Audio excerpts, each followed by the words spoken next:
Generating company KenGen has unveiled an intrepid 10-year strategy aimed at boosting the country's installed capacity to 1,500 megawatts and introducing 500 megawatt hours of energy storage.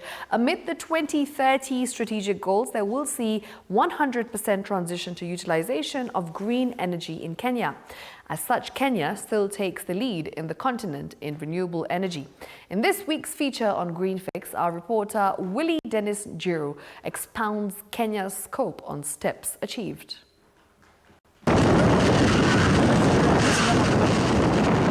Olkaria geothermal steam fields, nestled on the outskirts of Naivasha town. Name that resonates globally for its pivotal role in green energy production. Today, Kenya leans heavily on the steady pulse of the turbines within the Hell's Gate National Park, machines whose power keeps the nation illuminated. There is no energy-rich country that is income poor. In other words, what are we saying? We are saying as we increase our energy consumption, as we increase our energy generation, as we increase our energy distribution, so do we improve the human capital development and improve the per capita income. We really acknowledge that Kenya is a forerunner when it comes to renewable energies. The climate mix is 93%, the energy mix is 93% renewables here in the country, in the electricity grid. In Germany, we have come from a very low, bit over 20% to 58%. So we also look at Kenya as a role model for renewable energies.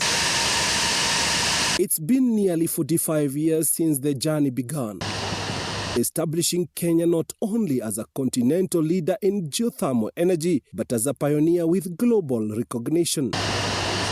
Now, the country is just 7% away from achieving a complete transition to renewable energy. We are aiming at adding another 1,500 megawatts, and that will be 100% renewable energy. If we have extra energy, electricity energy, it will attract other investors and our economy will grow. Anybody who is serious and who wants to set up a huge power, manufacturing plant or whatever they want to put in, the first question, as I know, is how much power is available for us. And I think that's why some of our neighbors have gone ahead and developed extra additional power before they even get to the demand. So that is the route we want to pursue and ensure that we have extra power to attract those investors. Speaking at the close of the second Sustainable Energy Conference in Olkaria, KenGen Managing Director, Engineer Peter Njenga, stated that bridging this 7% gap will require an investment of $4.3 billion, equivalent to 555 billion Kenya shillings. Innovative finance models and strategic partnership will be essential. Currently, 450 million euros, that is about 75 billion shillings, have been invested by Germany into the energy sector in Kenya. Our main partner is KenGen, actually, and of course the Kenyan government.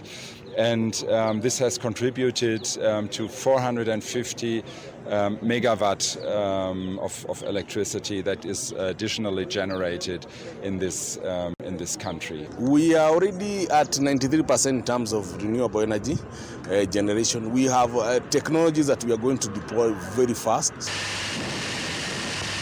Africa holds immense potential to lead the global shift to renewable energy. Realizing this vision demands a greater regional cooperation through frameworks like East Africa Power Pool, policy alignment among governments, investors backing, research-driven innovation, and sustainable community practices. As we reduce power generation using diesel, so does it help in terms of reducing our power costs. So the transition is a very good thing, because as we transit from and we reduce using diesel power, then we are able to help and transfer that benefit to the consumers. At Olkaria, geothermal direct use projects such as the SPA agricultural and industrial pilots, and the proposed hydrogen power plant are clear indicators of the state agency's readiness to push the boundaries of innovation. We have been able to connect in excess of 1.2 million Kenyans.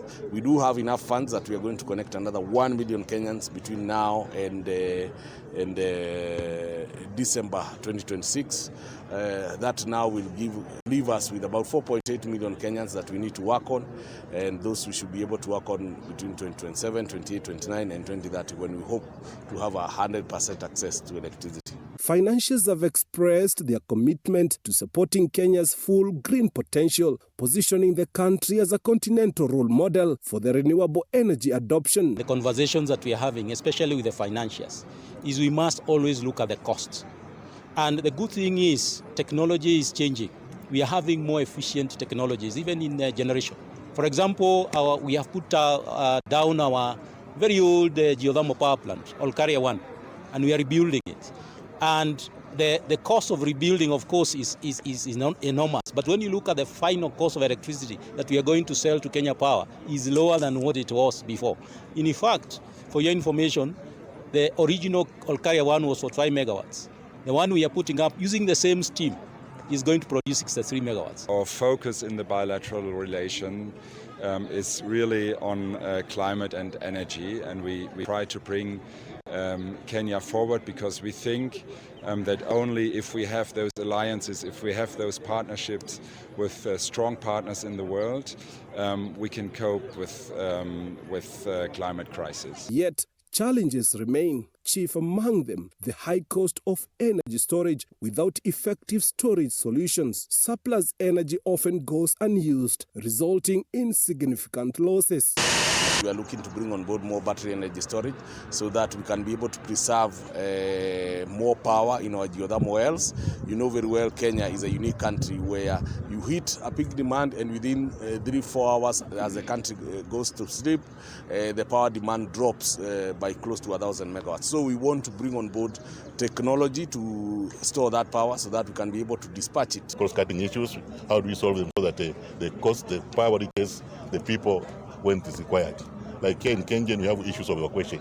We can generate power, but we are unable to get to the right places it's about to be. The 3-day conference brought together energy experts, investors and policymakers from across Africa, united in their goal to accelerate the continent's leadership in the global clean energy transition. We must have a conversation on how do we fund energy projects amidst the fact that we have a constrained headroom, and that is where PPP development comes in, where we bring on board private players. We're looking at the costs so that we remain competitive as we generate, as we transmit, and as we distribute.